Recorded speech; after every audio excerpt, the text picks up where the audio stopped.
Hey guys, welcome back to my channel. If you are new here, please subscribe and join this wonderful family. Today, I'm going to talk about how the Greeks helped humankind think properly, basically what the Greek did for mankind. So let's get right into the video. The Greeks who lived in rocky valleys loved beautiful things. Therefore, they took care of their bodies. Usually, the boys and girls play music in the sun and they dance to this music as a way of exercising their body because they didn't like anything ugly. And during the year, they went for the games, and usually the person who wins is given a crown of leaves, and whoever wins is being honored by his city. And the Greeks also built lovely buildings. The Greeks are known for their beautiful temples.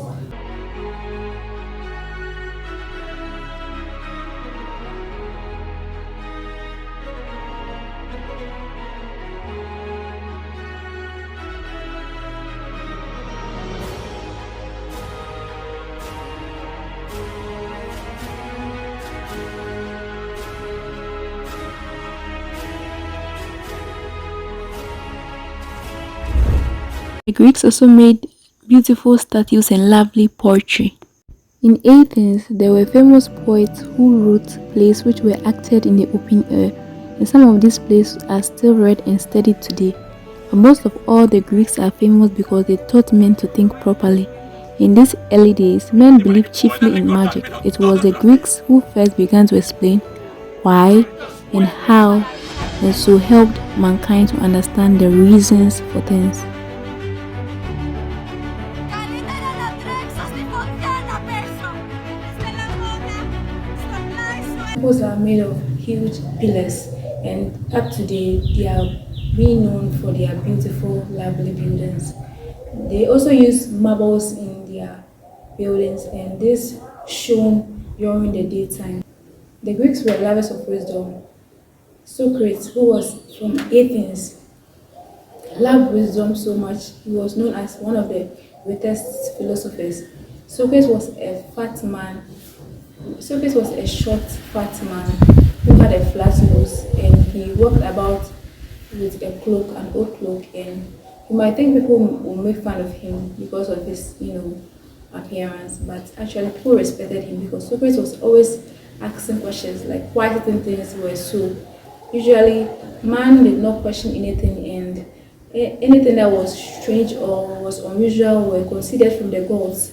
For instance, man didn't understand how rain was formed or how they got rain, so they believed that whenever it rains, it was blessings from the gods. That is how man was living, and man did not really question things around him, but Socrates did, and this made man respect him a lot. At first, man were like his questions were so easy, but upon critical thinking, he realized that Socrates was really asking deeper questions, and they didn't have answers to it because man was living his life based on how their ancestors or their forefathers or their fathers lived, and they did not question how they lived because they felt that that is how they have been living throughout the life cycle. So therefore, how they live, how their grandparents live, that's how they also live in the end. What their grandparents believed, that is what they also believed. They didn't question it at all. But Socrates was a man of wisdom who questioned everything around him, and there were some people who followed him around, and this is how come we were able to get all this kind of information about Socrates. Socrates died a very painful death, and after he died, Plato formed a school known as the Academy, and Aristotle was his people.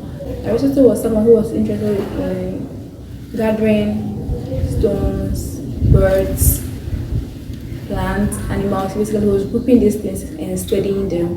He was known as the greatest naturalist in the world. Aristotle also formed his own school of thought, and Alexander the Great was one of his people. Aristotle is one of the world's most renowned and extensively read and studied philosophers. He was the student of Plato and the tutor of Alexander the Great.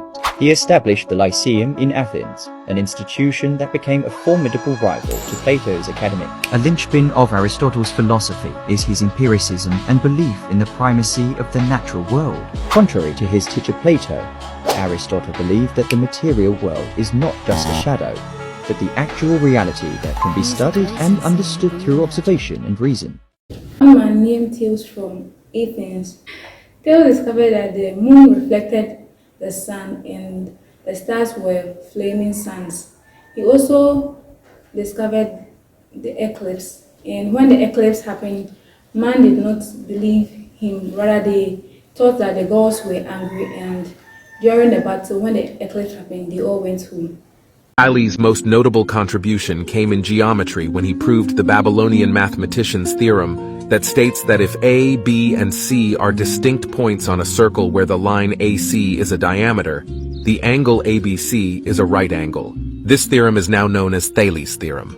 Thales is also believed to have introduced the idea of deductive reasoning in mathematics, using logical arguments to prove mathematical statements. Also discovered that the earth revolved around the sun in 365 days. That is how he discovered the days in a year. Pythagoras also discovered that the earth was not flat, but it was a ball floating in space. All these people made science and natural science possible.